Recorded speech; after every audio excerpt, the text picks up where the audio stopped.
Aha. Okay. I think we got it. So I will lead us in a word of prayer real quick. Lord, we thank you for this day, and we thank you for the many blessings that you've given us, Lord. Thank you for the opportunity to come before your throne each and every day, first and foremost for our salvation, that the veil has been torn, and you give us the opportunity to walk into the throne room and bring our needs and our thanksgiving to you, Lord. So we're just coming and bringing back what has already been given to us. Everything we have, Lord, is due to what you've given to us. So, Lord, we're just returning it back to you, this school, our time, our efforts, Lord Jesus, and the praise that you so rightfully deserve. Let everything that comes across our lips be glorifying to the kingdom of God. In Jesus' name we ask these things. Amen. Okay, so lots to talk about. Hopefully, you can settle in. Maybe you've made yourself some popcorn. I'm sure all the kids are sitting around anxiously waiting on all these academic improvements that are coming. So, this is probably a family event. I'm glad to see so far about 91 of you that have joined, but I'm sure there's many that will join here in the near future. So, just right off the bat, I want to talk a lot about academics to start this first hour. There's hopefully going to be some time for question and answers at the end. We've had a few questions sent in via our form. The text line is given in the description of this video. I would ask if we'll have some time at the end, you can send your questions via text, and that number's listed there. Also, there's a resource page in the description. I'm going to be using that to talk about a lot of these academic things coming up. And then also there's some other links there that I'll reference as well. So right off the beginning, we had a conversation when I first started here about our mission and our purpose and our values. And I want to make sure that's usable. A lot of times you see mission and vision statements that are sitting on a wall, but people don't actually reference them or they don't use them to drive and decision making. So the first thing that we did before we got anything else on the table is to talk about mission and values and talk about what we are going to put as our parameters here at Dayton Christian. That information was already provided to me, but we went back out to the teachers. We went out to our community. You might have remembered this through my head of school update, and just asked, does this really speak to what Dayton Christian is about? And at this time, I'm going to share my screen and just touch base on a few things. We're going to have a little infinity screen here for just a second, but I'll bring us back. Here we go. So this is our statement of faith, along with our purpose, mission statement, vision statement, and core values. And after putting that back out, we really didn't see a lot of things that people were asking to change. We did add the scriptures to the unity scripture, excellence and service that you see under core values. I thought that was great to be able to reference that.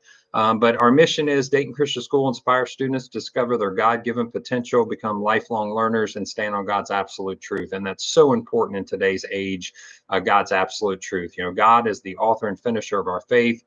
He is our creator, therefore he set the rules, and we're going to play his game. And some people don't want to do that, and we've chosen to, so that's awesome.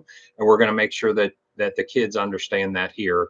If you kind of break that down, we want people to understand the gospel, be able to share that gospel with others, and use their God-given potential to do that. So right off the bat, it seemed like we were on point when it came to our mission statement, our core values, the purpose. So what we did is we actually posted that in every occupied space. So actually, if you are right here in my office, I can immediately look to my left here where I have it posted. It's in every office. It's every classroom space. It's in different meeting areas. And the reason that that's so important is that we want to point back to that when we make decisions, or we want to point back to that when maybe a student needs a little bit of direction, and say, look, what you're doing maybe doesn't align with this mission. What you're doing isn't part of our core values. Or in the positive, hey, that is showing unity. That's showing an others first mentality. Hey, that's awesome that you're learning scripture. You're doing that with excellence, and we love how you're serving others. So we want to make that a usable document. So we put that all over the school and said that's going to be our base. That's going to be the foundation that we build off of. So after we left that, it was very important to start looking at a strategic plan. The strategic plan that I received when I first got the job was very verbose. It was large. A lot of effort had been put into that. So I wanted to respect that. But I, again, wanted a document that was actually going to be easy to use and that we could share with others and say, these are our big rocks. These are the things that we're really going to focus on. There are going to be some ancillary things that come up and fires that we have to put out at times and fix things that are broken. But for the most part, these are our core values and the things that we want to look at. So with that in mind, we started the strategic planning revision process. So the plan that I received had 10 goals and 53 indicators. And some of you that are kind of maybe in this world would recognize that that's a lot. So I went to the board and say, hey, board, allow me to take some time and really dig into this and review it and see if we can narrow this down a little bit. And again, make it a usable document that I'll be able to reach out to our parents and reference it, reach out to our staff and students and reference it. And to their credit, they were willing to do that. I have to send a quick shout out to Bob Fair, one of our board members that met with me about every 2 weeks, sometimes week after week. And we really dug into the strategic planning process. That's his expertise. And I was able to work with him, and he gave a ton of his time and a lot of effort to get us to the point where we're at today. So after a board approval recently, we're able to put that back out to the people and help understand what that actually looks like. So I'm going to go back to Sharon here.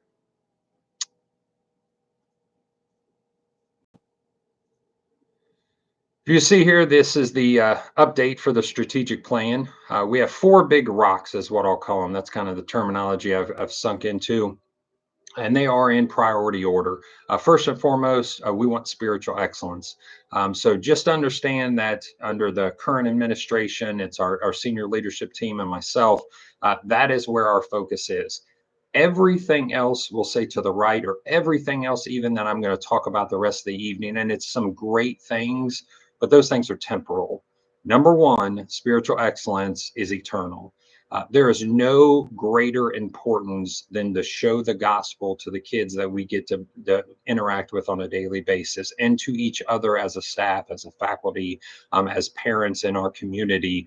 That is the most important thing we can do, because we may be able to help point someone to Christ, or someone that's maybe struggling in their walk, or maybe somebody that just needs a little bit of advice. That's our job here at Dayton Christian, is to make sure the kids receive that, and then they can turn around and be able to share that with others.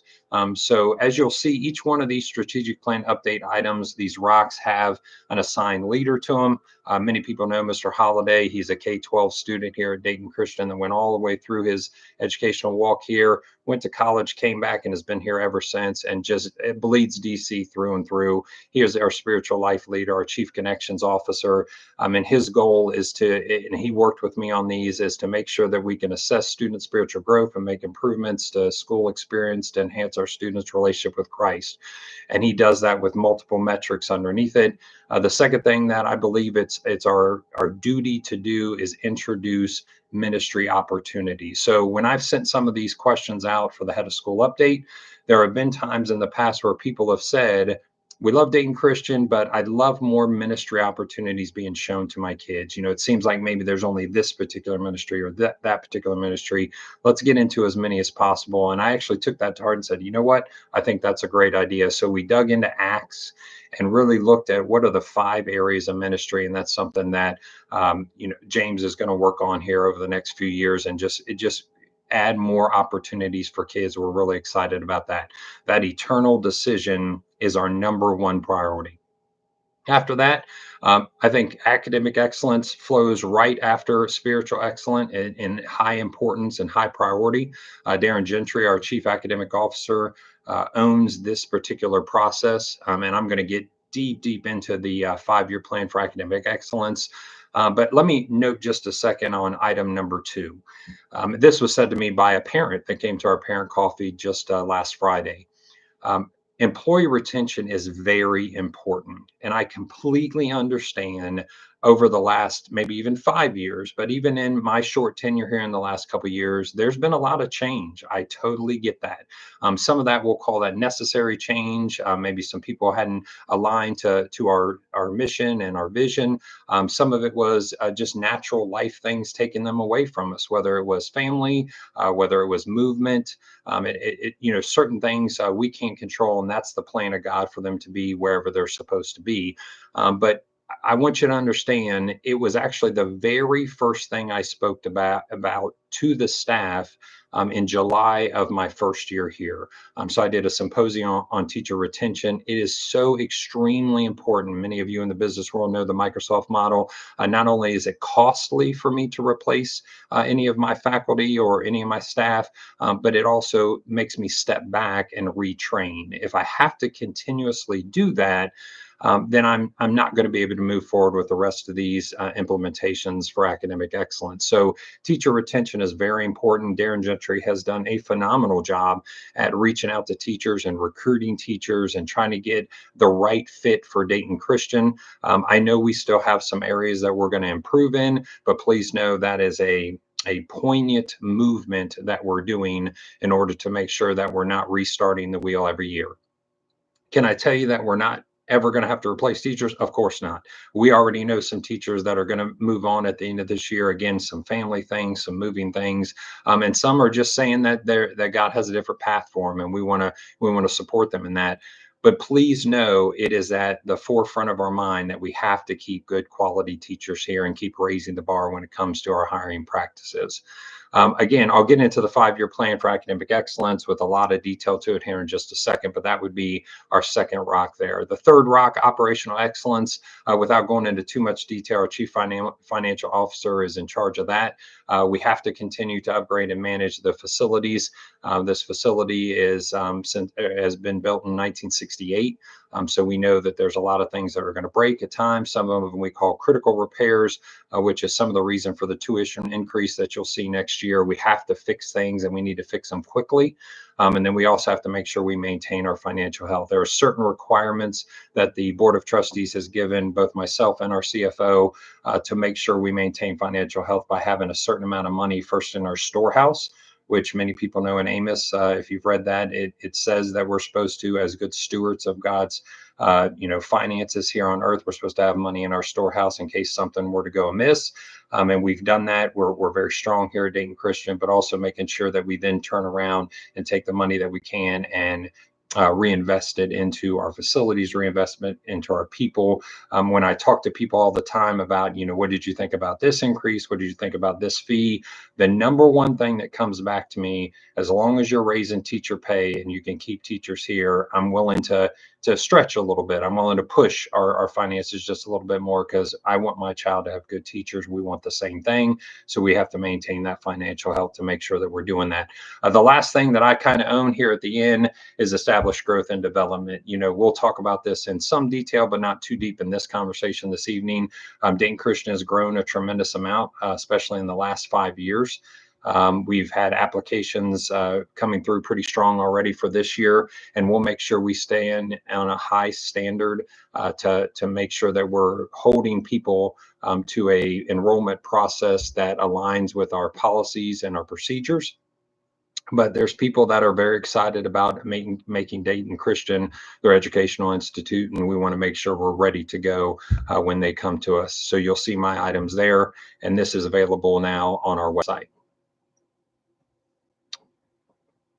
So jumping into the 5-year academic plan for excellence, I'm going to get back here.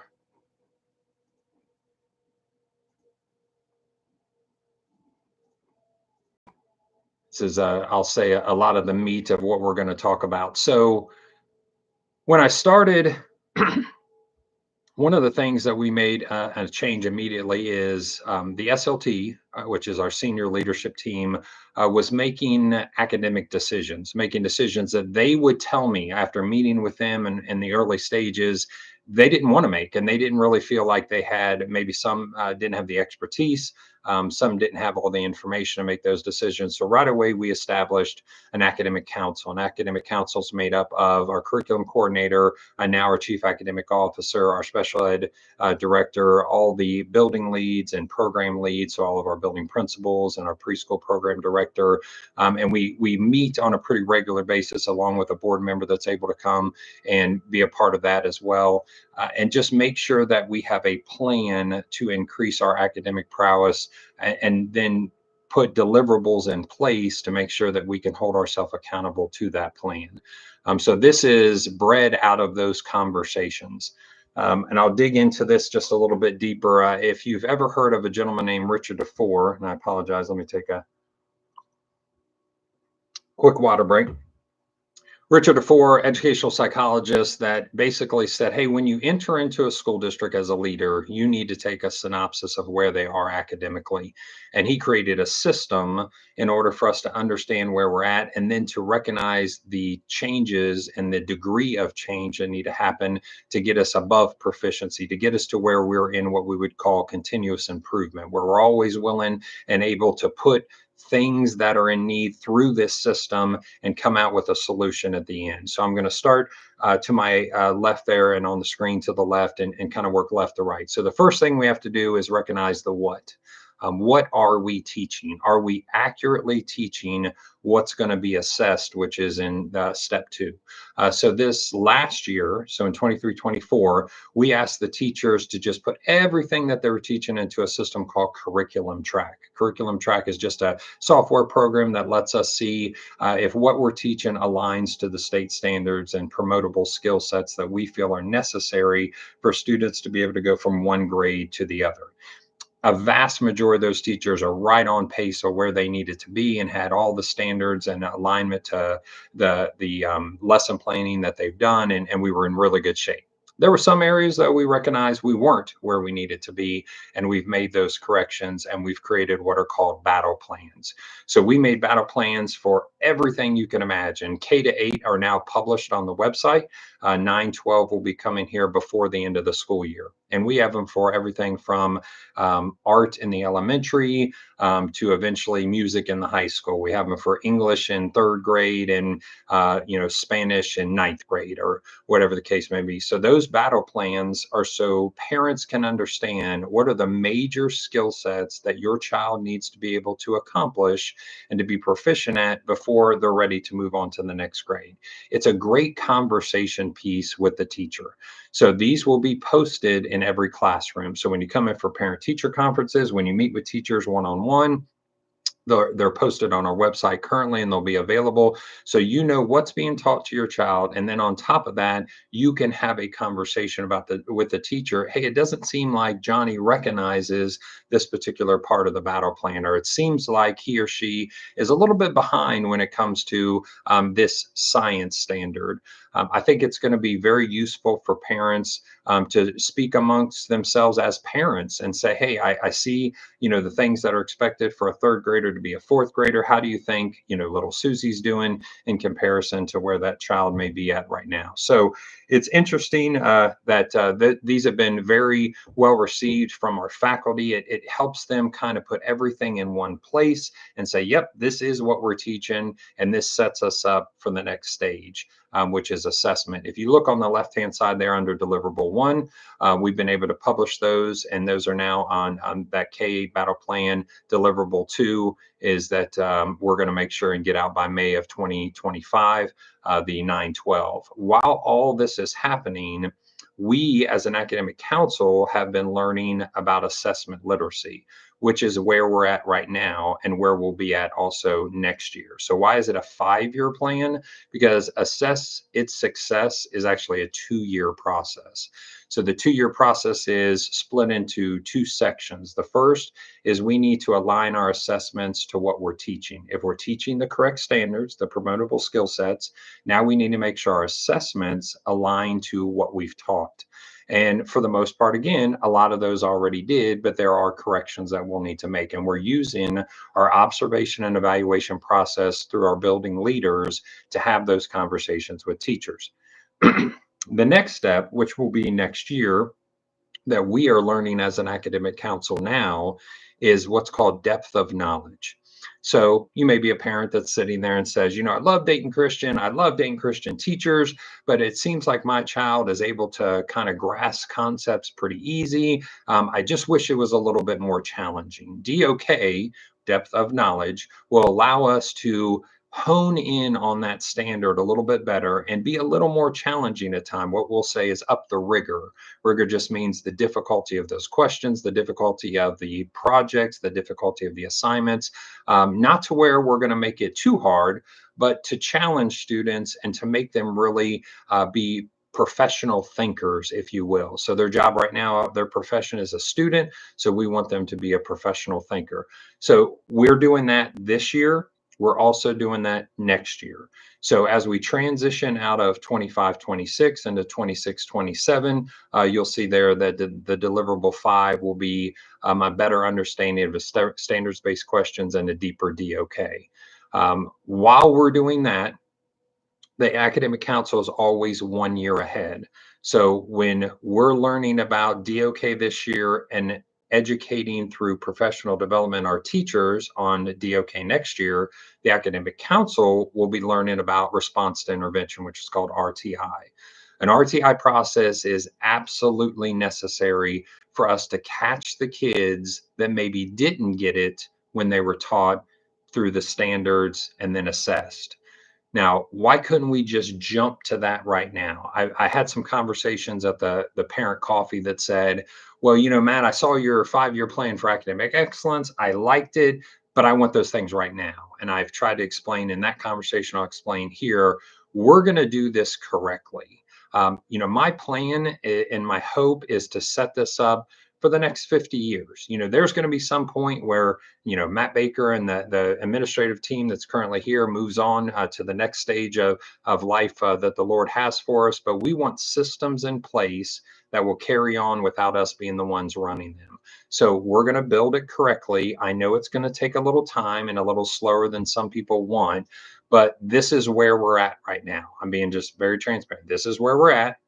We're going to have to create foundation as we did in year 1, build upon that in years 2 and 3, step back and make sure that we're intervening in year 4, and then enrich or extend in year 5. What do I mean by intervention? The RTI process puts every single student K-12 into this process of understanding where they're at when it comes to the standards and recognizing based on assessments that are aligned to the standard. And everybody's going to get a color code. They're either going to be red, yellow, or green. And what that's going to do is create conversations within grade bands, within grade levels, within English departments and math departments to say, what can we do to help the students that are in red, or even some of the lower yellow students, get to where they're in the green? There's multiple steps through differentiation and different pedagogical things that we can do in the class, but that happens out of the RTI process. So in order for us to build the RTI process correctly, we have to have valid data. In order to get valid data, our assessments have to actually ask questions about the standards. In order to make sure that we're assessing what's correct, we needed to go back and make sure we're teaching the standards. So that's why this process has worked in that order. You see in 2027, we're doing those things to make sure that by June of 2027, we have a fully operational RTI process, and we can make sure we know where every single student is in their academic growth at any time. The number one question that I have heard from either the conversation last Friday at the parent coffee, through multiple conversations of admissions events and enrollment events is, what about gifted education? That's a great question. When we get to enrichment, we're talking in generalities about gifted education. So I know that some students can walk into the classroom and they understand it right now. You know, a third grader may walk in and say, I can do this math. I need something harder. I need to look at fourth grade math or fifth grade math or sixth grade math. And we have a little time before we're going to have a fully operational gifted program. Now, I think there's steps that we can take. Again, things like increasing the rigor and supporting DOK at a deeper level. That we can make sure we're intervening with those that are struggling and get them back up to either proficiency or near proficiency. And then that 2027, 2028, we should have a gifted differentiated instruction completed for our staff across the board. Now, if you go back just a little bit, at the end of June of this year, I will deliver a gifted program framework to the Board of Trustees. Why am I going to need to do that now? Excuse me.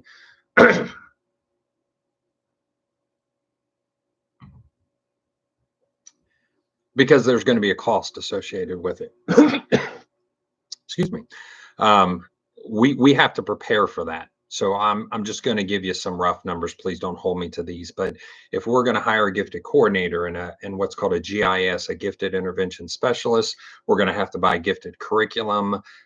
A round number to talk about would be just in the first year before we ever even put a system in place. You're probably somewhere in the $300,000 range. And then to continue that year after year, you're going to have to pay your personnel. You're going to have differentiated PD that's going to cost money for your staff. You're going to have to buy new curriculum on a cycle. So those dollars that are spent for gifted education have to come from somewhere. I'm going to take it to the board and say, hey, ladies and gentlemen, this is what it's going to cost us. Here's our timeline for implementation. So how would you like me to go about this? Would you like me to reduce other things to allot money for this gifted program? Or are we going to, in essence, raise the budget based on either tuition increase or increased amount of students that help our revenue stream? And that's conversations that I'll be having with the board, but we need time to make those decisions. So again, even at the parent coffee and the conversation I've had, it's why can't we do that right now? Well, I can't do enrichment, number one, until I have the finances to put everything in place. And if we're going to do it correctly, we're going to make sure and build it with the correct data. We need to do that through RTI. You can't have RTI without assessments that align to standards. You can't have assessments aligned to standards unless we know we're teaching the standards. So this process all works together. It's a very continuous flow of information. And as the Bible says, without vision, the people will perish. So we have a vision, we have a plan. I guess for some, God will continue to teach us patience to say, Matt, that looks great, but I want it right now. Well, I do too. But in order to build it correctly, we're going to have to take the time to do it, right. And we're going to, rather than slapping it together and people coming to Dayton Christian or people that are already here saying, great, you've got this program in place, and then it not living up to the character it should. If we do it correctly and then it's sustainable, then people will be happy with the product once we're able to get it. All right. So just to let you know, the battle plans are already on the website, so you can look that after this live stream, because of course you want to, stay with me here for a little while longer. But you can look at the battle plans. They're listed under the resource page, and that link is in the description. I would be glad to show you what those look like, so you can have just a little understanding of that. So if I go here, I'll pick the K4 version. So it's a kindergarten battle plan, promotable skill sets for a warrior mover from kindergarten to grade 1. So again, the idea is to show this is what we need this child to be able to do to go from one grade to the other. And when we have an RTI process in place, we can say, hey, your child may be a little bit low on understanding rhymes and syllables. Here's the intervention we're going to do for them. Here's our work with our reading coach that this person's going to do, or what maybe one of our instructional coaches to help the teacher differentiate lessons to make sure your child is not left behind when it comes to one of these skills that they need to have. I love the fact our teachers have put a tremendous amount of work into these, along with Angie Millar. So Angie Millar is our curriculum coordinator, and she dug in with the teachers and said, okay, teachers, ladies and gentlemen, what exactly do we need to make sure are the non-negotiables? What are the things that are standards that we absolutely have to make sure these kids get? And underneath those standards are multiple indicators. So don't think this encompasses every single thing. Again, this is that big rock mentality. If they can do these things, The things that are underneath them as indicators are things we can work on. But as long as we've got these, this kid is ready to go to the next grade and maybe even receive some intervention or enrichment, depending on where their needs are. So you can see here, just running through this, you've got math, you've got social studies, science, and Bible. And that's listed now as we go from grade 1. We'll go into grade 2, so on and so forth. So those are now all K4 as one of the grade bands on our website, and also 5-8. So middle school all the way down through kindergarten are finished. 9-12 are being worked on, and we'll continue to get those sharpened up and ready for display, hopefully by the end of this school year. So those are available on our website. Feel free to look at those when you have an option or have an opportunity. So one of the things that we've looked into pretty heavily is career pathways at the high school level. So we want to continue to raise the bar at our high school and challenge those that want to go to the next stage of life, whether it's through college, whether it's into a technical or a 2-year school, whether they want to go right into the career field.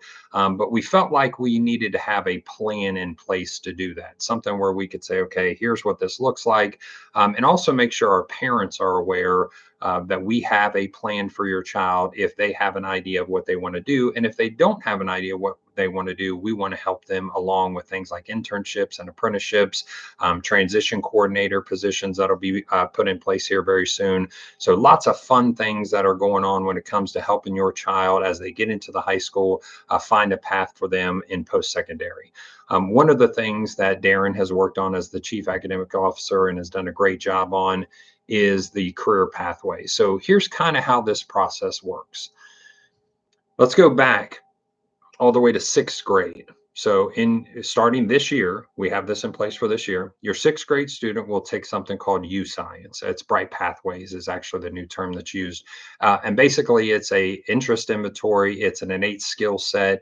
It's understanding what your child can do really, really well, maybe what they don't enjoy doing, but they happen to be good at, and then what are their interests. And that's going to be kept in a digital portfolio. It's a great tool. It's something that we're going to use here to set us in a path forward for students starting at the end of that 6th grade year. In 7th and 8th grade, we have something called Project Lead the Way. So Project Lead the Way is a program that we are now a part of. Luckily, we can say that we're actually going to expand that next year. So the teacher that has taught that this year is going to go full-time next year. So we're going to have even more opportunities. Here's what Project Lead the Way will do for your child.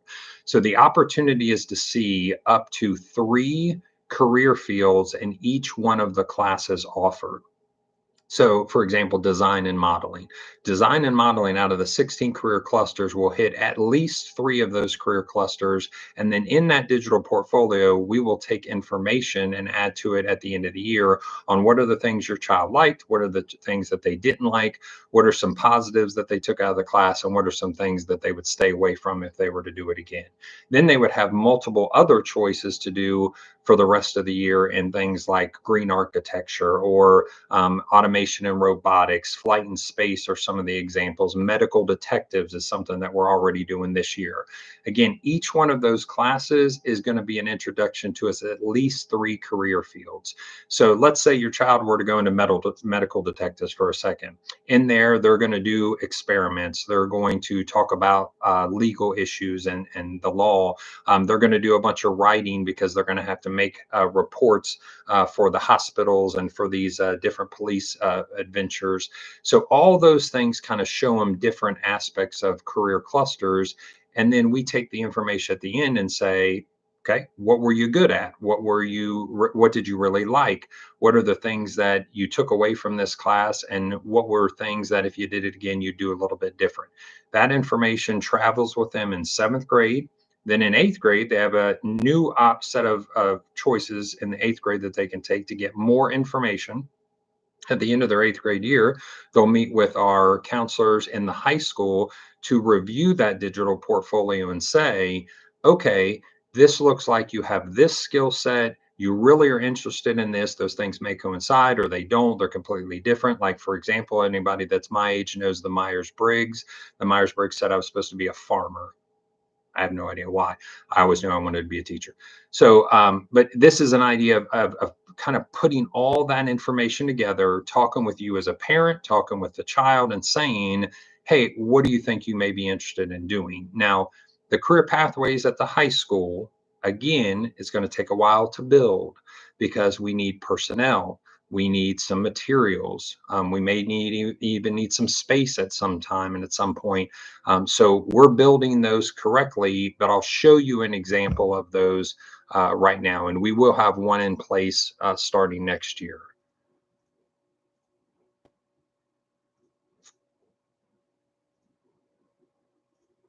So here's an example of a career pathway. And I know it's very small, and the purpose of this is not to necessarily see the individual classes that are offered, although these are all offered at Dayton Christian currently. It's to understand that we have a process that your child will be able to go through. So this is our STEAM pathway. So this is a person that through those classes in Project Lead the Way have learned, you know what, I may want to go into engineering, or maybe I want to have a heavy mathematics career. So we would be able to first show them examples of what are jobs that would line up to the education level that they're going to need. Now, those aren't all the jobs available. We're just making sure they understand a general idea of the type of job they can get. So they may say, you know what, I don't want to go to school. I want to go something right into the workforce. Great. Then here's some things that you can do to do that. Or they may say, you know what? I don't know if I want to go to 4-year school, or maybe I want to get hands on with something and go to a technical school. I want to be a programmer or an air traffic controller, as you can see here. Great. We have that in mind as well. Or, you know what, I'm going to go to probably a more traditional 4-year school because I want to be a meteorologist, is the example I actually used last Friday. So let's say for a second your child, little Johnny, has come through middle school and has said, I've always wanted to be a meteorologist. That sounds awesome. And I want to, be able to, talk about weather patterns, and just the excitement of that stuff really gets me going. So we would then turn the paper over and we would look at this 4-year college pathway. So we would, both with the child and you as a parent, look at this together and say, okay, here's what he should be taking to make sure that he's prepared to go to a 4-year school and have all the credits he's going to need, and have as much information that aligns with that pathway as possible. Again, there's some things that we don't have now that we'll need to have in the future to make this even more viable. But we do have quite a few things in place in STEAM or in STEM education. So this is the one that we're going to have in place for next year. You can see as you start working from left to right, it goes obviously from the year 9, 10, 11, 12. It goes language arts, math, and then up at the top, you can see how many credits that they have to have. The green are CCP or AP classes that are offered currently. And that works again from the left to the right. All the way to the right are related electives. So there are certain things that maybe don't directly align to being an engineer or a meteorologist, but it's something that you need to make sure and get all your credits to get your high school diploma and be well-rounded to get into certain schools. Many people know that if you want to go to most 4-year schools, you need to have a minimum of 2 years of a foreign language, possibly 3. And then other offerings like industrial arts or product development, that's more business, an internship, maybe looking at a CCP psychology course, being on the worship team or Resounding Joy. Those are still things that are available, and they are listed for the parent or the student to see that it matches up with the pathway, but they get some choice when it comes to this. Now, the neat thing about this is just a guideline. It doesn't lock anybody in. It doesn't make somebody go to a certain class. That it just gives the parent and the student an idea. If that's where you want to end up in this career field, then you need to follow this path as best you can. Or you get into it and you realize maybe this isn't what I want to do. And I'll give you another example underneath. So let's say if I were to guess, and based on the data that we'll get from our students, the data we'll get from our parents, I would think one of 2 pathways will be our next pathway in 26, 27. So in 26, 27, I would think we'll start with healthcare or what I would call like a teacher academy or something that is in public administration, public service, which has teacher in it.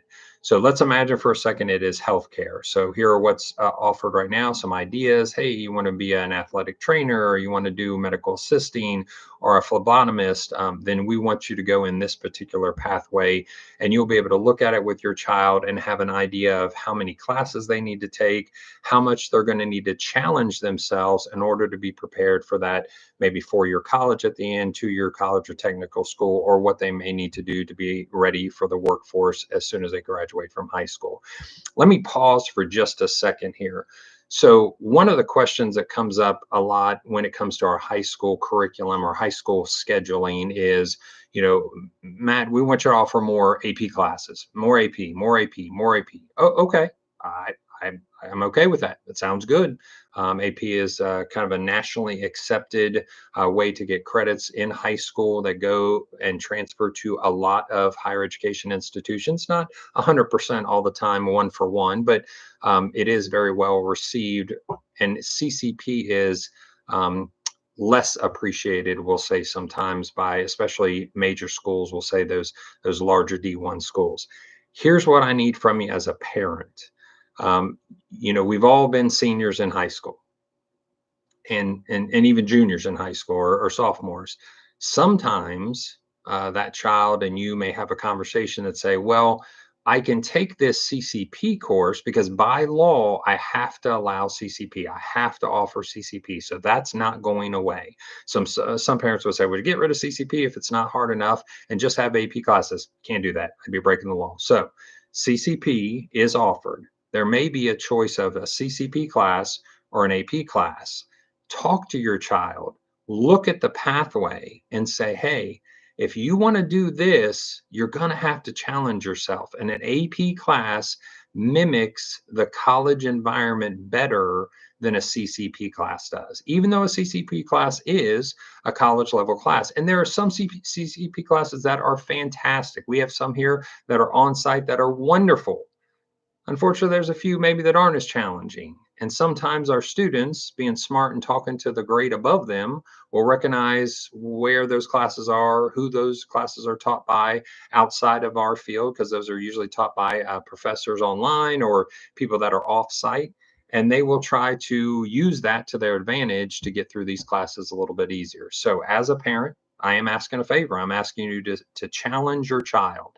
If they truly want to take themselves into the collegiate world when they get out of Dayton Christian, then taking, a soft schedule, especially in their junior and senior year, is not going to be a benefit to them. And we want what's best for them academically. We don't want to just be able to tout that we have all these really smart kids and then they get to college and our retention rate at college just falls off the cliff. So we want to make sure that it's kind of my old coaching mentality that practice is harder than the game. It'd be great if they're so challenged at Dayton Christian that when they get to college, they're actually saying to themselves, well, you know what? This wasn't as hard as high school. That would be an awesome compliment to get one day from a student. I hope that's where we're headed. So that is career pathways. Again, just to reiterate, we are in the process of publishing our STEAM pathway, and that will be available next year. We actually have talked, Darren and I just talked this morning about maybe being able to get even another class that would be a direct alignment for the STEAM pathway up and running before the school year starts next year in 25-26. But this would be something that at least gets your child on a path in order to get a STEAM related degree when they leave Dayton Christian. So very excited about those. I feel like those are going to be extremely beneficial to our students. So I'm going to stop for a second and take a time check. And I am at 7:14. So I'm going to give myself about 15 minutes to talk about Genesis 7. So Genesis 7, for those of you that are familiar with Genesis 7, is our capital campaign that we are currently in right now. The Board of Education supported a silent phase to start in July of last year. So myself, along with James and a few others, started to step out and meet with private donors and talk about this project that we want to do here at Dayton Christian. So the purpose of Genesis 7, if you know Genesis 7, the story of Noah, you know that Noah at one point was standing in the doorway, hoping that many would take and heed his warning. And unfortunately, a lot of those didn't. Obviously, he saved his family and the animals. And then we know the rest of the story. Well, we feel the Dayton Christian is, in essence, standing at the doorway of the ark. And we're, hearkening people to come in. The problem is the arc is getting a little tight. We still have room. We still have some space available, but we need to expand our academic classrooms just a little bit to make sure that we have class sizes that are beneficial for our students. And I'm actually going to address that. That was one of the questions that came up in the forum. So in order to do that, we need to take, if anybody has been in our B building, which is where our preschool is at the bottom and our kindergarten, if you go up to the next level, currently our third grade and fourth grade and fifth grade is there. We also have one whole side of we'll say the floor, that is what we call the faux gym, the fake gym. So it's a wrestling room, a wrestling style room that has padded walls, and we have PE in there. I know that that's probably not the greatest experience for students to have PE in there. So what we did this past year, you might have seen, we put a curtain in our Warrior Center to be able to use that a little bit more and try to get more kids down into the Warrior Center because it's just a better experience. But unfortunately, we're not to the point where we can get everybody down there. So in order to get that classroom space back, which that makes up 4 full-size classrooms, plus we have a 5th classroom right across the hall that is a storage closet for all the materials they need in that PE space, we would be able to get those 5 classrooms back. In order to do that, we need to create a different PE space. We need to create an auxiliary gym. So we are hoping in the near future to break ground on what we call the Performance Center. The Performance Center will be right next to the Warrior Center. And the purpose of the Performance Center, we call it performance because it has so many aspects that can be performed in there. It's a multi-use facility. It's also going to have a weight room in there. The weight room that we have currently takes up 2 additional academic classrooms. So if we're able to move the weight room, move the faux gym, possibly move our athletic department's offices that are also in the D building, we can repurpose all that space into academic space where we can expand programs or maybe help class sizes stay a little bit smaller if we're able to add teachers and make movement in the academic wings. So great idea, something that's been supported so far. We've had an excellent response in that silent phase. And then you're aware right now that we went to the public. We had a great reveal night. The place was absolutely packed. People were asking questions and very excited about this opportunity for Genesis 7. By putting that facility there next to the Warrior Center, now we're going to spend money to rehab the classrooms back into academic space. And we're going to gain a ton of ability to accept more students if that's the need, or expand or kind of stretch out current programs. Along with that, Genesis 7 also has another aspect to it that people are very excited about, and that is to bring all of our warriors home. And what do I mean by that? So right now we play sports off-site on a regular basis.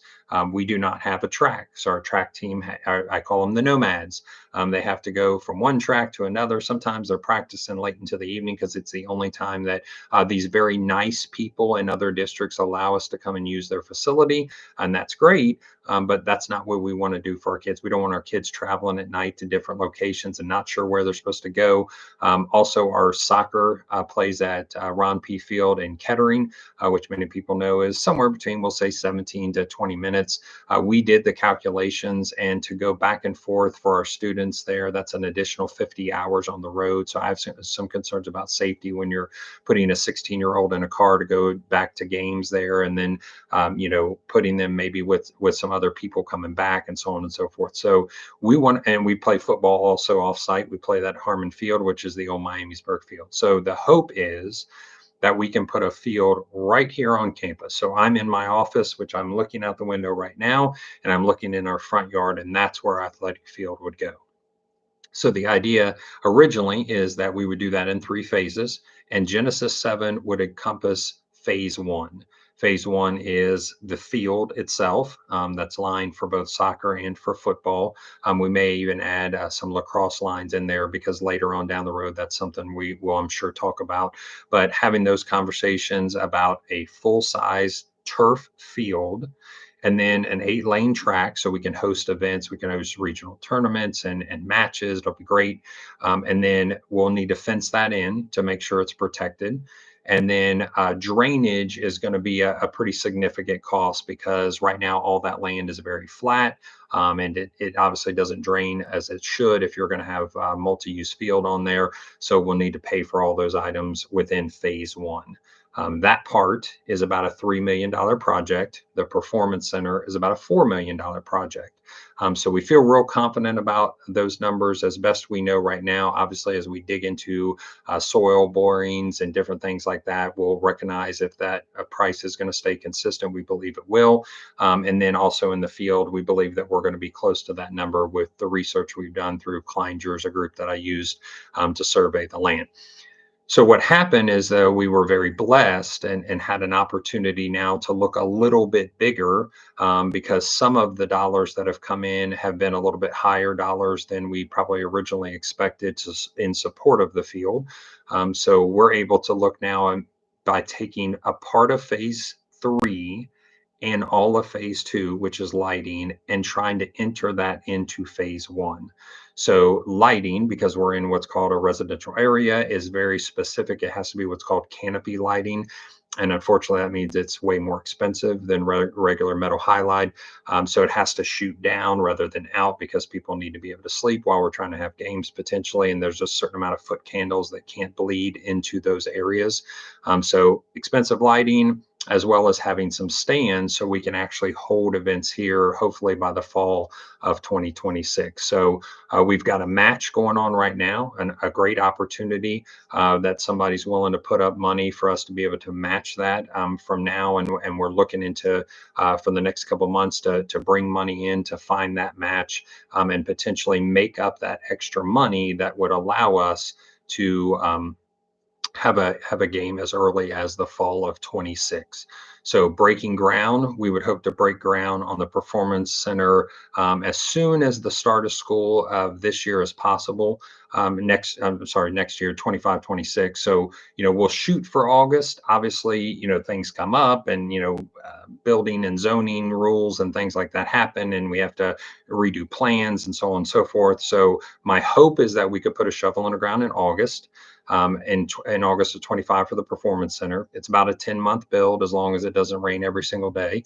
That would mean we could actually start using it as early as potentially the summer of 26, but more realistically, the start of the 26-27 school year.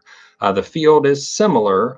If we're able to get the match, which will then add $1 million to that $3 million. So now it's a $4 million project. And if we get that match, we'll be able to move forward with this timeline that I'm about to tell you. And that is to also put a shovel on the ground in August of 25, maybe even closer to September, as there's many details that we have to work out to do a field out front here. There's many rules that Miami Township has, and they should, because if you're like me, I'm very pleased when I drive around Miami Township. It looks good. And the fact that they hold us to some strict standards is a positive thing and something that I'm glad they do. So looking at that and putting a field out front, and now at a price tag of around $4 million, we would hope to put a shovel in the ground again September of 25 to potentially, if weather works out, to have a game in the fall of 26 here. Now, again, it's not going to be finished completely. We would have a field and a track and lighting and one set of stands in the middle that would be able to hold a certain amount of fans. And then we would have to use the building for things like restrooms and concession stands for the time being until we can build a field house, which we have plans for a field house, but that's not a part of the process right now. Unless, and I don't say this tongue in cheek, I'm not saying this flippantly, because the Lord owns the cattle on 1,000 hills. Money is nothing to God. And we're really blessed so far with where we're at in this process. So if somebody came along and wanted to work with us, we may be able to do those things all in one fell swoop. If not, then God has a plan to be able to bless us in his timeline, and that's exactly what we'll adhere to. So if you have any questions about that, you can reach out to James Holliday or myself if I'm available walking across the floor to a game or something like that. Feel free to talk to me. Also on our website, you can go and look at Genesis 7 and just see all these details that I'm talking about right now. So excited about that. Very interested to see what God's going to do when it comes to allowing us to bring everybody here on one campus and build a stronger community. So I could go on, and anybody that's talked to me more than once would agree with that statement. But I'm going to pause because I do want to make sure that I'm addressing a few questions that came up in the forum. And then I'm also going to take some questions via text. So it is in the description, the text number that we're using. So you can feel free to text your questions now. I may not be able to get to all of them. And honestly, again, I'm a pretty transparent guy. There's some things I can't talk about. Whether it's things that we haven't made final decisions yet, and honestly, maybe things that just more are internal and we feel are better to be kept here. I may be able to answer your question, or I may have to say, I'm not at liberty to say. And I hope you would understand and respect that because I do understand parents want as much transparency as possible. You are investing in this, institution, and I can understand how you would expect to have information, but unfortunately, not all information can be privy to parents at certain times, or maybe it's just not the right fit now. So I'm going to give you that number. If you want to write this down or you want to put it in your phone, it's 513-655-7438. I'll repeat that. It's 513-655-7438. So if you want to text in a question, I'm going to take a little bit of time here to answer some questions. It may lead me into another point that I'm going to make because there's many other things I could talk about. There's facility upgrades that we have to do. There's management of the facilities. Obviously, stuff breaks when you're built in 1968. We could talk about the parking lot, I'm sure, if anybody is excited about talking about that. That came up in the parent coffee, and I'll give you just a quick couple sets of numbers. You're talking about $3 to $4 million to do that correctly. So not only would we have to redo all the sewer boxes and drainage, the asphalt, obviously we'd have to dig all the way down to the aggregate, clear that out, and get down to basically earth. And fill everything back in. We'll say, pick it up, put it down in the current configuration is around 2.7 million, almost $3 million. And that's in today's dollars. To do a redesign, which we actually have a redesign that was produced for us to where students would not have to walk across the 4 lanes of traffic is in today's dollars is about $3.7 million. That would also have to coincide with the township allowing us to put a turn lane in on Washington Church, and that would be at our cost as well. So a lot of information when it comes to the parking lot. I know that people would say, well, I'm paying more in tuition, you should fix that. I wish I could, but I'm definitely going to put money towards things that are, we'll say, student facing first if I can. Obviously, some things are going to force us to have them fixed immediately. Things like if the AC goes out, there's laws in the state of Ohio that we have to move so many parts per million in air every hour. So we have to maybe fix those things. Or, if the electricity stopped working, obviously, or pipes were to bust, we'd have to fix those immediately. And you wouldn't necessarily call those student facing. So while I'm waiting for a few questions to come in, I'm sure there will. There were a few that came in the forum. So, and I'm going to do the best I can. I'm trying to interpret a little bit. So talking about the academic focus is a good thing. Will DC continue to provide support for kids with 504 plans? Absolutely. So many people maybe don't know that my teaching background is actually with special needs and at-risk students. So I have an affinity for working with students, and maybe it doesn't come super easy to them. And that's definitely something that I hold near and dear to my heart. So Dayton Christian will absolutely continue to service 504 and students on an IEP. Now, with that said, we have some work still to do, obviously, to make sure that we can service as many kids possible. If I had a countless, endless checkbook, and I had plenty of space, I would love to include every single special needs student to come and hear the gospel of Christ. Unfortunately, we are not built perfectly for every single student's needs. So that's why our robust enrollment process is very important. If we were to turn a student down with special needs, it's not because we don't want that child here. It's because we would maybe be doing them a disservice by bringing them here and not being able to completely meet their needs. I do have some, we'll say, grandiose ideas in the future that I'm asking God to give me some more clarity on. I've been working with a group out of Michigan called All Belong, and what they do is they help Christian schools and private schools service even higher needs, special needs students. And we've had multiple conversations about, looking at a program maybe down the road sometime where we can take students that probably don't have a home in a Christian environment for education because their needs are so severe. We know that a lot of Christian schools are smaller and they're not able to service a high needs, special needs student. So something we're definitely talking about, but absolutely we want to service 504 and we want to get better at it. We want to make sure that we're bringing in PD, professional development on special needs students and 504s and continue to grow in that special education department. A quick note on that too. So I work in a budget like every other business. So we're in the business of souls. We're in the business of spiritual life. We're in the business of academics, but it is a business. That means I have a box to work within. I have a budget. I have to go to my board and say, will you approve this budget based on these parameters and assumptions? And they can say yes or no. If they say yes, then I put the budget into place as long as all the things line up that we have as assumptions.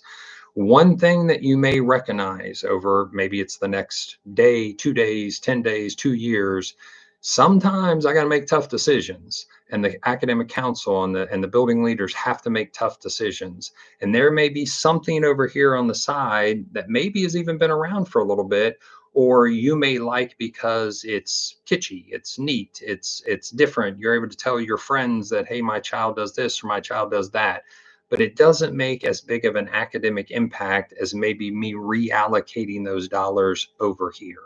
So 25 years of education experience with a lot of supportive people around me. On our SLT, we have former heads of school. We have people that have done curriculum work for decades. We have people that are in PR business. Our academic council has people on there that have been educators as long, if not longer, than I have. So with all those good, intelligent people making decisions together, trust me, we don't take anything lightly. But there are times where you're going to look at a decision and go, I don't like that. Please understand it's part of the process. It's part of the plan. It's part of the vision that's laid out before you. Doesn't mean it's always going to look exactly like you want it to. Understand that we are taking all those factors into place, and sometimes hard decisions just have to happen. But in this particular case, that would be something we may need to do in the future. We may need to say, we're not going to do X over here anymore because we want to make sure our intervention specialists are at the right level and have enough personnel to make sure we're intervening correctly with all students through the RTI process. So if I have a struggling set of students, I may reallocate dollars to them that I was using over here, or I may stop a choice repair that I can maybe put off just for a little bit in order to make sure that I'm taking care of these students that are in the now. So just a little side note there. Class size. This is a conversation that actually I've heard quite a few times. So I completely understand where parents are coming from. Now, in the education world, though, the research would show it doesn't make as big of a difference as you think. It's very surface level. So I would suggest you reach out and on your internet, on your Google search, and look up Dr. John Hattie. Dr. John Hattie has done meta-analysis of data, I think about 250 plus studies over 30 years. And so the guy knows what he's talking about. And he does something called effect size. So effect size says, here are 256 different factors that a student can have in their educational experience. And in order, these things make the biggest effect on that student. Class size isn't even in the top 50. So I understand that people say, well, I brought my kids here because they only had 16 kids in a class. Okay, That's fine, but understand that tuition would have to probably change in order to keep those numbers if we're going to improve in our academics. So you want good classes, you want good teachers. Great. I've got to pay those people. I've got to buy new curriculum. Just a side note here, we are going to spend over last school year and by the end of this school year on $600,000 on new curriculum. $600,000 on new curriculum because it's needed, because we're behind on a few things, because we hadn't made those purchases, because we weren't in the same place that we're at right now. And our standards being risen means that sometimes we have to scrap the old stuff that we're using and get the new stuff that meets our standards. So, with all that in mind, class sizes are going to be affected at some point. Now, I agree there's a cap to that, there's a limit to that, that even I would say, yeah, that's too big. And we meet about that all the time. We meet with our building leaders, we meet with our enrollment specialists and say, this is about the top that we feel comfortable when it comes to educating this grade level. A lot of that happens in the K-4 space. As you start to build into 5, 6, 7, 8, those class sizes usually start to broaden just a little bit. In the high school, it actually goes back down because there's more specialty classes and people are moving at a little higher pace. So, in the elementary space, I totally understand that. And I can understand as a parent how you would say, I want my kid with the least amount of kids possible. I get that. But again, when it comes to allocating dollars, if I hire a bunch more teachers just to make classes small, I'm not necessarily going to get the academic impact if I use those same dollars to do other things with them that have a bigger effect size, like making sure my teachers are receiving professional development so they can sharpen their skills over and over again and have a level of continuous improvement, differentiate the instruction, and make sure that we're reaching all the kids in the classroom. Those are items that I would rather spend money on than and having another person come in, rehabbing another room at a certain cost just to say I've hit a certain number when it comes to class sizes. Teacher retention. This was an interesting question. Are there, it says teacher retention, are there ways for teachers to give anonymous feedback without fear of repercussions? Uh, an interesting approach. I'll be honest with you. I'm not a fan of anonymous conversations. I think an anonymous conversation doesn't allow you to go talk to the person and solve the problem. I've seen anonymous survey data that isn't very productive and isn't very useful. So, under my leadership and my tenure, that's not something that I would look to do. I would want to dig deeper and to help understand and make myself available, which I try to do. And if you've talked to people here, hopefully they're able to say that. That doesn't necessarily mean that you're always going to agree with the conversation that we're having or the result of it, but we can sit down and have a conversation that an anonymous survey just doesn't benefit you from. So that's something that, if a parent were asking that, I would say, no, I would ask that teacher to come speak to me personally or speak to their building leaders first in the chain of command. That's where they would go first. Or if you see me in the hallway, sure, ask me to come in, let's have a conversation, let me direct you to the right place. Parents, we would expect the same thing. Sending out anonymous survey data for parents, again, isn't super useful. Are there general questions that we can ask? Absolutely. What do you think of this and what do you think of that, where we don't necessarily have to respond back to that individual. Let me take just a second here and pause, and I want to make sure I've got enough time to answer some of these questions. I'm going to ask another favor. So this will be favor number 2. Favor number 1 was to ask your child to maybe challenge themselves in the high school.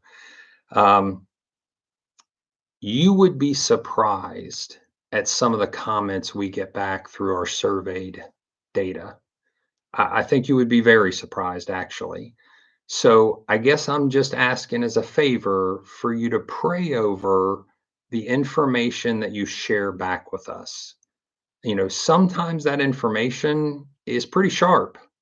I have no problem with constructive criticism, very thick skin. 13 years as an administrator, now we'll say 9 as a superintendent. I've had some rough things said to me. That doesn't bother me because I know I'm doing the work as God wants me to do it. I know we're not always going to agree. As Abraham Lincoln said, we're never going to be 100% in agreement with 100% of the people. I get that.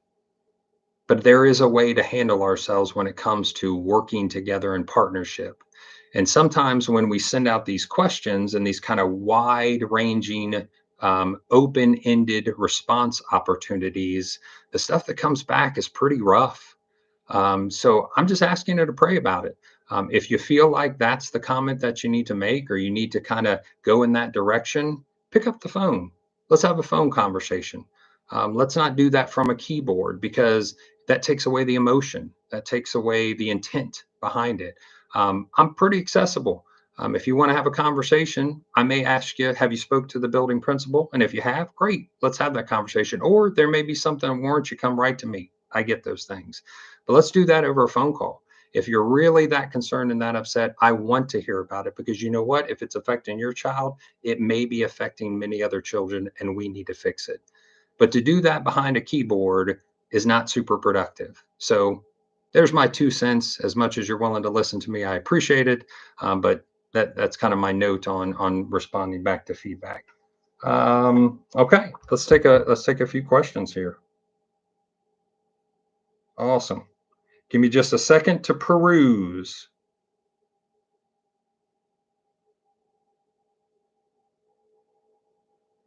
Okay, first one that it comes across, will we be expanding the homeschool program to the elementary?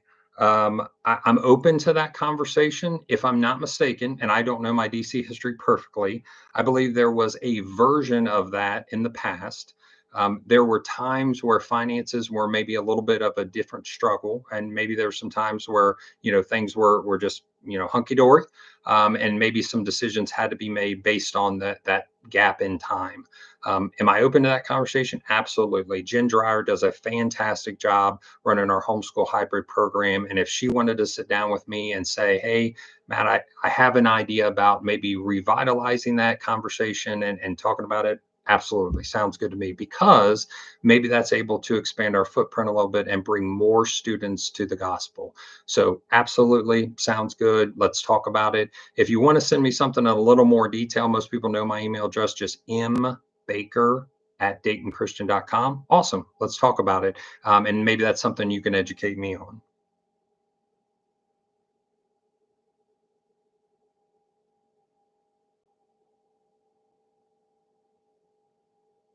Okay. Yeah, that is a great comment. Back to the parking lot. I'll kind of speak for this person here.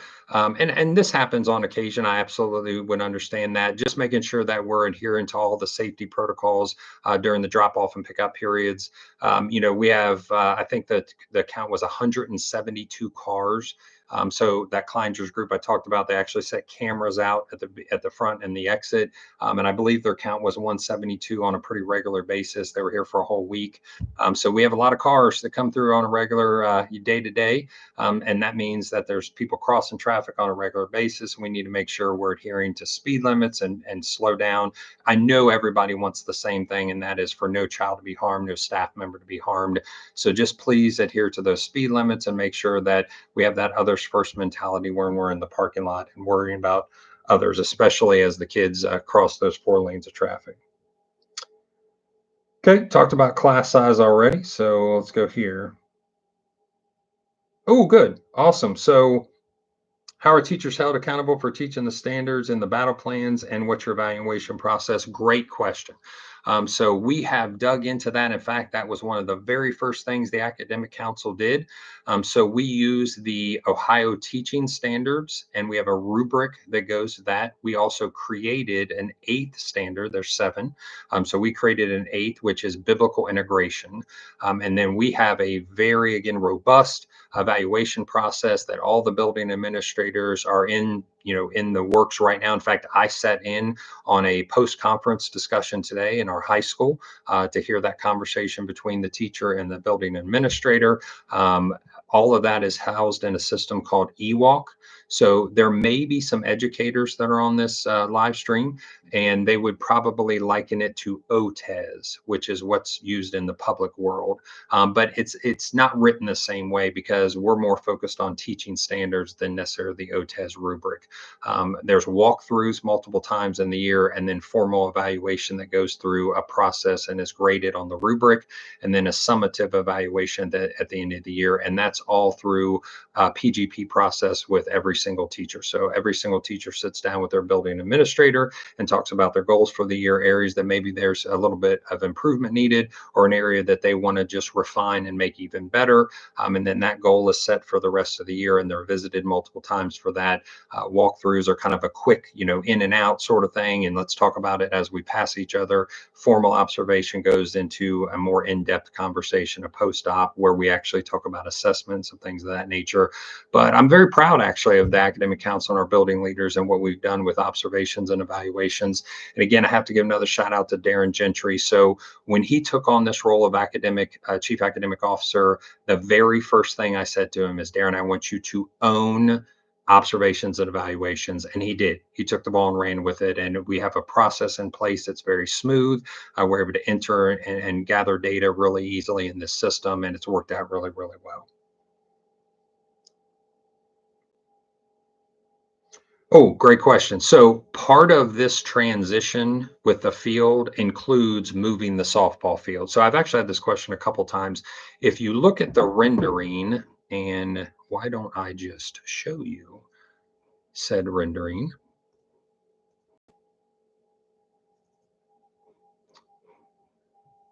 Here we go. So see the softball field over here to the left. So this is the field right there in the middle, our current baseball field, and the softball field over here. And we'll make sure that the softball field is upgraded from where it is right now, making sure that there's dugouts and a sizable backstop and so on and so forth. Not to give away too much or have too much of this conversation, the answer to your question is absolutely girls get a softball field and it'll be better than what they have now. But location is maybe something to talk about.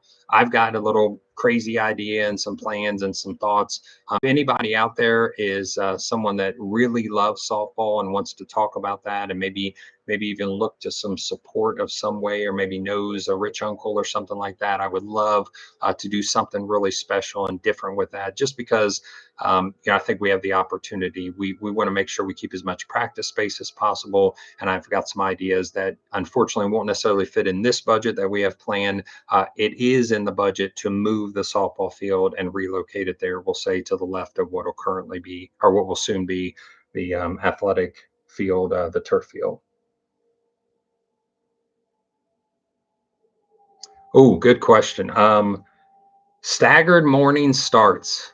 Absolutely was asked in the head of school. I got a lot of feedback. I sent that back out through the head of school update the very next time. Wasn't received really well because, and I understood the reasoning behind it, you have a lot of people that have multi-age kids. So is there a possibility to do a staggered start? I like that idea. I think there's some value to that conversation. And maybe there's even a group of parents that would want to sit down and say, hey, here's how you could address the multi-aged parents that are dropping off, that would have to then drop off 2 or 3 times. It also could put a little bit of a wrinkle in things when students that are older bring their younger child or younger sibling, and that high schooler may go off to the high school to start their day, and now what does the middle school student do? So we don't have endless people to do babysitting services and things like that. So there'd be a question about that, but that conversation has definitely been had, and something that's still on the table when it comes to how do we we'll say suppress that morning traffic, or how do we alleviate that morning traffic just a little bit. Great question.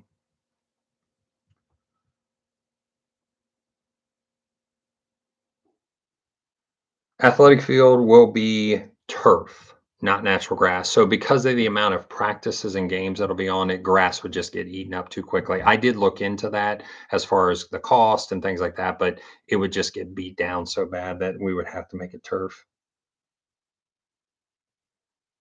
Financial status is so we, and I'll be honest with you, this is definitely not my expertise. There are documents that we have to turn in for our auditing purposes that are available online. I believe it's called a 990. Again, that's not something that I'm in direct report to do, but that gives you an understanding of finances and we'll say major costs that are associated with the school. It's not like public school where there's public the Ohio check system where you can look at every single expense that's laid out. But there are some things that you can look up when it comes to budgetary. And then I guess the best thing I could tell you is ask. Again, there are some items that I'm willing to share, and there's some items that I can't. But there's nothing wrong with asking. In fact, I believe the Bible says many times that we have not because we ask not, right? So why not ask?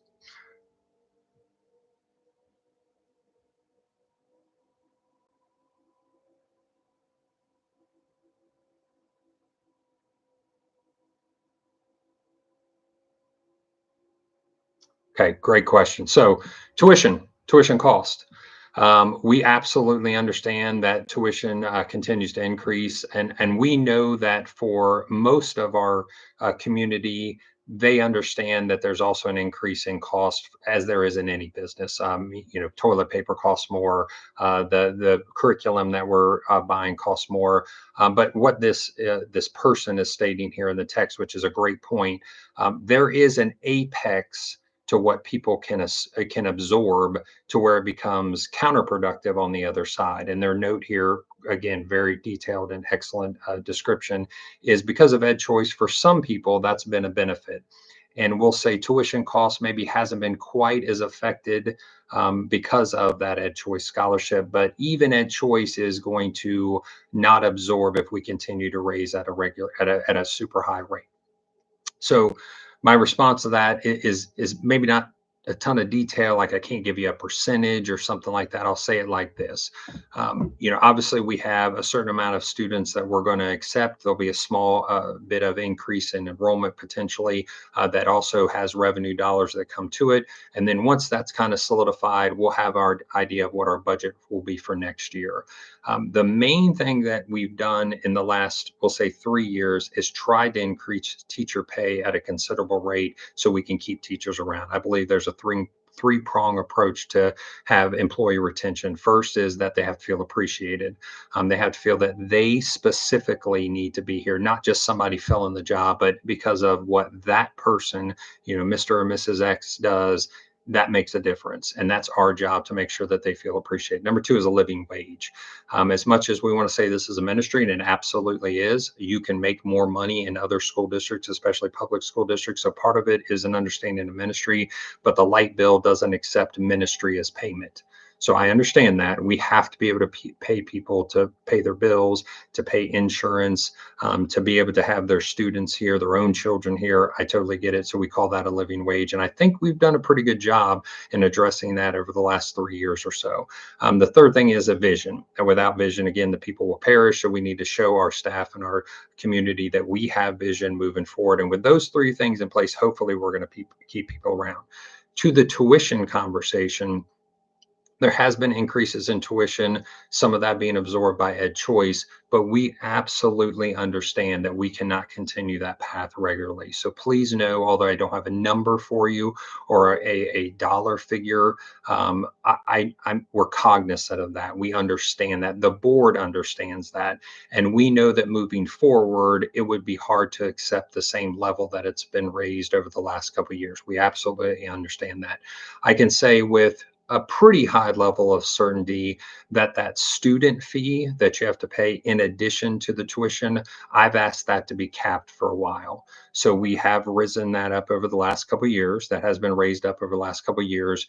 But I did tell our CFO that will be the last increase that we see for a little while on that student fee, because I understand that you don't want to have to double dip and, now it's tuition increase, now it's student fee increase. Tuition realistically will probably still have to increase to a certain percentage.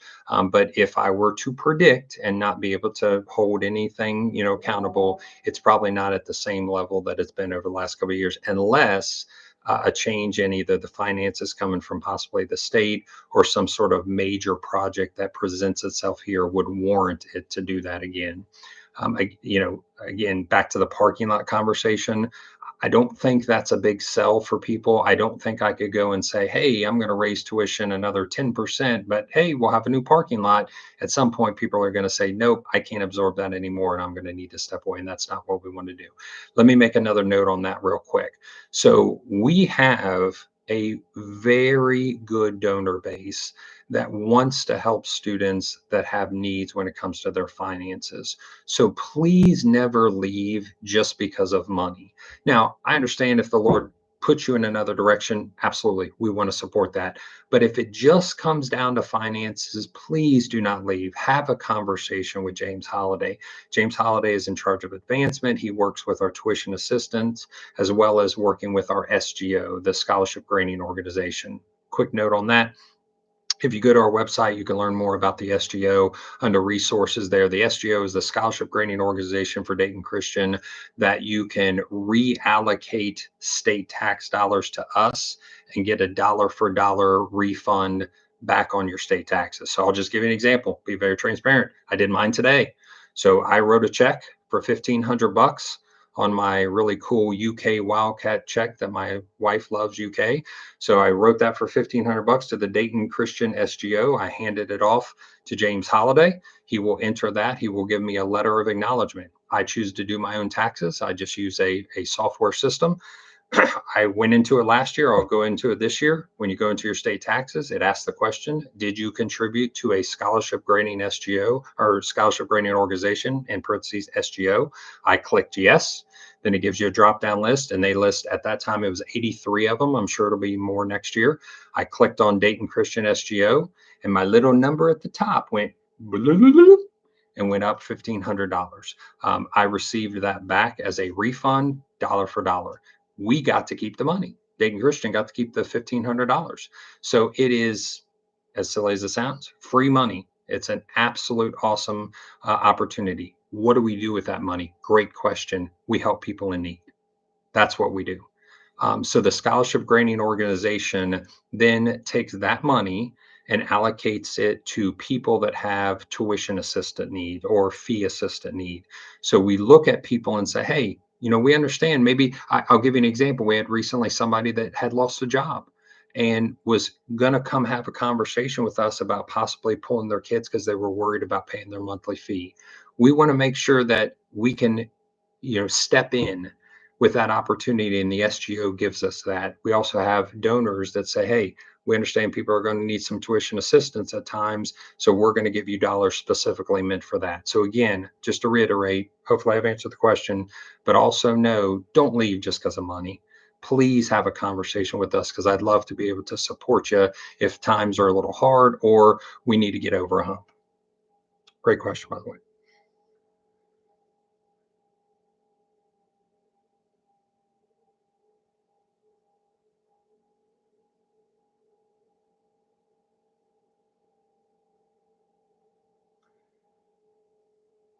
So I'm going to try to interpret this just a little bit. So we do have special needs students with disabilities, and there's a cost associated with those. So unfortunately, for some students that have needs outside of what we can process through our normal revenue streams, we have to charge additional dollars. Would I like to be able to absorb all that cost? I would like to, but unfortunately, that's not something we're built to be able to do right now. So I believe the question was asking, would there be an elimination of additional dollars needed for a family that can't afford it because their child is a special needs student and has some ancillary cost to them? Again, that just goes at perfect fit, didn't even plan it this way, right back to the conversation we had before. And that is, let's talk about that. Don't leave because of money.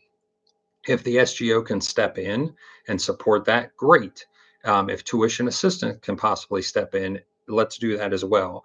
But at some point, we have to absorb or cover that cost because we're hiring maybe an aide, or we're hiring a somebody to do behavioral analysis or things of that nature. There is a cost associated to that, and I understand that some families that have students with special needs aren't wealthy and maybe don't have the opportunity to just write a check for that.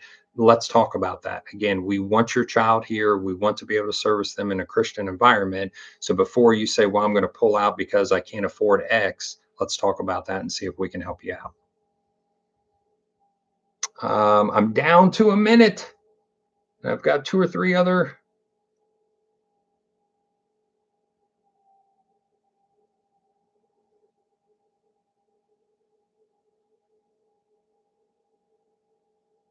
Okay, and that's another parking lot conversation. I'm going to have to hold off on that.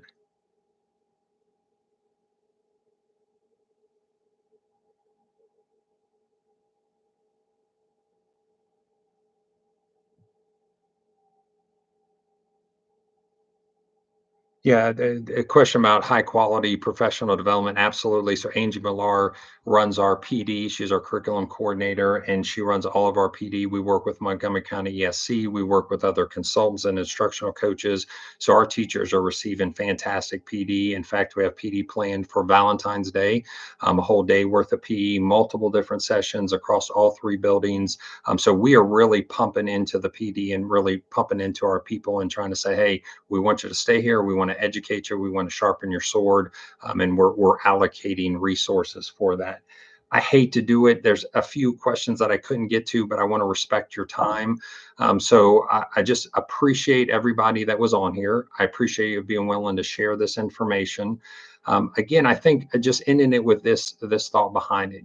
I believe God has us here for such a time as this. Every student that's here, every parent that's here, every staff member, every faculty member, every grandparent in support of students that are here are supposed to be here for a reason, for such a time as this. So I would ask you to work with us as you've done many, many times before. Work with us in partnership to make sure we're giving your child the best experience possible. Is it going to look exactly like you want it? Sometimes it's not. Sometimes it's going to look a little bit different, but we are doing the best we can within the resources and the valuables that we have here to make sure that your child has an experience here that first and foremost is spirit led, academically strong, and can be sustained for their whole existence here. And then hopefully, as they go into their next stage in life, they've been prepared accordingly. So, again, thank you so much. Please, please, please pray for Dayton Christian on a daily basis. Safety and security is very much at the top of our list. And the best thing that you can do is blanket us with prayer every single day. That's what I would ask, maybe even before anything else, before dollars are sent in and things of that nature, which are great. But please blanket us in prayer for safety, because we want to make sure that every student that walks in here leaves here in a safe manner and able to get home back to you, so they can share the gospel with you and tell you the great things that happened in class that day. Have a great rest of the evening. Stay safe. And as always, go Warriors.